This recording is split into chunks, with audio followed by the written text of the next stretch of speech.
پہلی بات بتاؤں کہ اس کیس کے اندر پہلی زیادتی تب ہوئی جب 26 گھنٹے زمان پارک میں اسی کیس کے اندر آپریشن کیا گیا.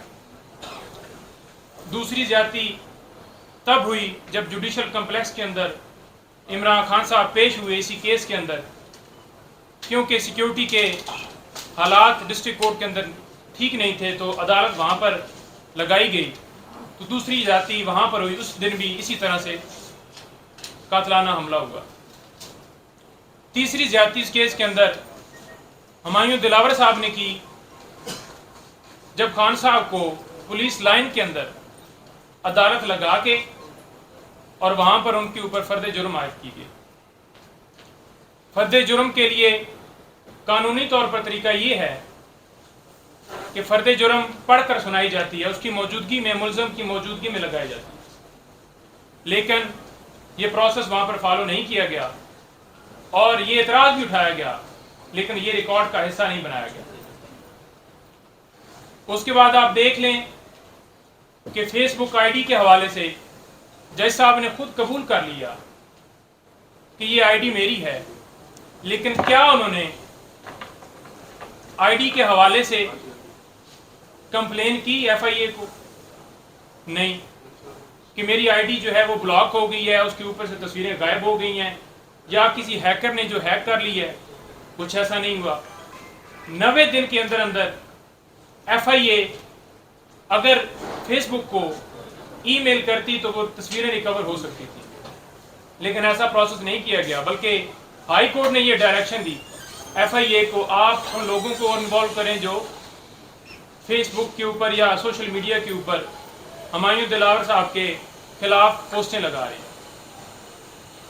آج صبح بھی یہی ہوا کہ ہم نے جا کے گزارش کی، جو ہمارے جونیئر لائر تھے کہ سینئر کونسل جو ہیں وہ وہاں پر مصروف ہیں. آج القادر ٹرسٹ کیس اور نیب توشہ خانہ کیس جو وہاں پر لگا ہوا تھا نیب کورٹ میں، لیکن جیسے پہلے چل رہا تھا چھٹیوں کے اندر ایک تو یہ کیس چلایا جا رہا تھا، جج صاحب پہلے لسٹ میں شامل ہی نہیں تھے اور بعد میں ایک نئی لسٹ کے ذریعے 5 دن کے لیے انہیں ڈیوٹی لگائی گئی، اور چھٹیوں کے اندر ٹرائل جو ہے وہ اس نوعیت کے معاملات جو ہے وہ چلتی ہی ہیں، صرف بیلز وغیرہ ارجنٹ نوعیت کے معاملات چلتے ہیں. لیکن جج صاحب جیسے پہلے چلا رہے تھے کیس، آدھے گھنٹے پہ وہ رکھ کر 12 بجے انہوں نے فیصلہ ریزرو کیا، اور آرڈر کے اندر کسی کونسل کا، کسی وکیل کا نام ہی نہیں لکھا گیا کہ کوئی پیش ہوا ہے. میں خود ادھر موجود تھا، دوسرے ہمارے کولیگ وہاں پر موجود تھے، خواجہ حارث صاحب موجود تھے، لیکن آرڈر کے اندر ان کا نام ہی اس ٹائم نہیں لکھا گیا.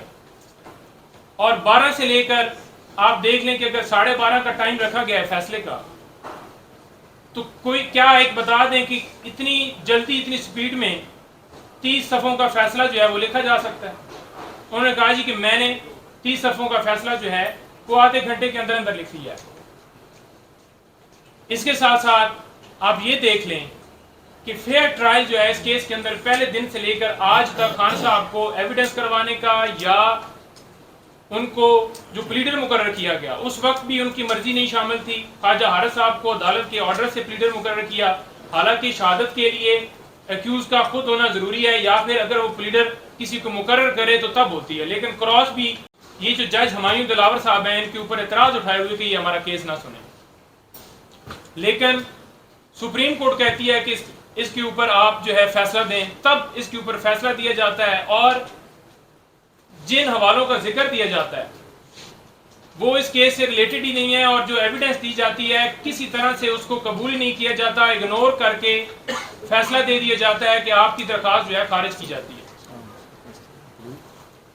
تو یہ ظلم ہے، زیادتی ہے. آج عمران خان صاحب کو حق ہی نہیں دیا گیا. 4 بجے کورٹ کا ٹائم ہے، 12:30 بجے آپ فیصلہ کیسے سنا سکتے ہیں؟ ہائی کورٹ نے اپنے آرڈر کے اندر یہ نہیں لکھا کسی جگہ کے اوپر کہ 1 دن کے اندر آپ نے فیصلہ سنانا ہے.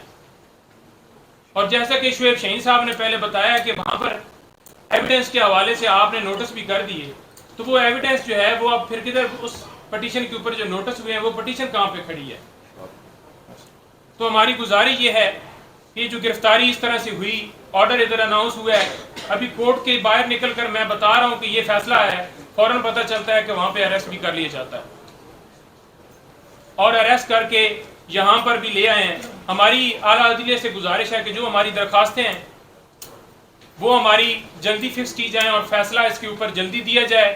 اگر یہ کیس میرٹ پر عامر فاروق صاحب خود سنتے اور فیصلہ دیتے تو یہ کیس اڑ جانا تھا۔ اگر ہمارے کیس کے اوپر فیصلہ ہو جاتا ہے تو انشاءاللہ یہ کیس اڑ جائے گا اور خان صاحب جو ہیں وہ انشاءاللہ باہر آ جائیں گے۔ Thank you. Thank you. کوئی سوال تھینک یو نہیں؟ سر۔ سر آج سیشن کورٹ میں بار بار پی ٹی آئی کے وکلاء کو بلایا جاتا رہا کہ حتمی دلائل کے لیے پیش ہوں، تقریباً 4 سے 5 دفعہ کال کیے گا، پی ٹی آئی کی طرف سے کوئی بھی وکیل وہاں پیش نہیں ہوئی، اس کے پیچھے آپ کیا کو حکمت پوری ہے؟ تفصیل بتا دی ہے، سارے وکلاء موجود تھے صبح سویرے سے لے کر آنورڈ۔ خواجہ عارض صاحب صبح آپ کو پہلے بھی بتا دیا، کلیئرفائی کر دیں، صبح سویرے ہم نے جو پٹیشن سپریم کورٹ میں اور ہائی کورٹ میں جمع کرانی تھی وہ خواجہ عارض صاحب کے وکیل کو منشی کو اٹھا لیا گیا۔ خواجہ عارض صاحب ایک لیٹر بنا کے سپریم کورٹ میں گئے اور میں نے اپنے منشی کو بھیجا کہ جا کر کے یہ پٹیشنز لے کے ان کو جمع کرائیں۔ جب وہ گئے تو اس کو بھی ہائی کورٹ کے احاطے سے باہر لے گئے، اور اس میں ہمارے پاس 1-2 اشخاص کی تصاویر بھی ہیں جنہوں نے ان کے ساتھ یہ زیادتی کی، اور ان کو باہر لے جانے کے بعد پھر سپریم کورٹ وہ گئے نیب کورٹ میں، نیب کورٹ کے بعد وہ انہوں نے بحث کرنی تھی، لیڈ کونسل سب کو پتہ ہے خواجہ عارض صاحب نے بحث کرنی تھی۔ یہ ایک ڈرامہ تھا جو آلریڈی مینیج تھا، اس مینیج ڈرامے کا حصہ آج تک پاکستان کی تاریخ میں یہ کبھی نہیں ہوتا کہ اتنے امپورٹنٹ اور سینسٹیو کیس میں 12 بجے کا ٹائم دیں اور 12 بجے کے بعد آپ از خود فیصلہ سنا دیں۔ ہائی کورٹ نے یہ نہیں کہا تھا کہ اگر آپ نے ہمیں سنے بغیر فیصلہ دینا ہے، اس نے 2 دفعہ جب اس نے اپنا مینٹینیبلٹی پہ فیصلہ کر چکا ہے تو تیسری مرتبہ اس نے ایک لائن بھی نہیں لکھی۔ وہ کہتے ہیں چونکہ موجود نہیں ہے لہٰذا میں اس کا فیصلہ ہی نہیں کرتا، اور ایک لائن لکھے بغیر اس نے فیصلہ کر دیا۔ یہ انصاف کا قتل ہے، اور انصاف کا قتل ہوتا ہوا آپ سب کے سامنے نظر بھی آ رہا ہے۔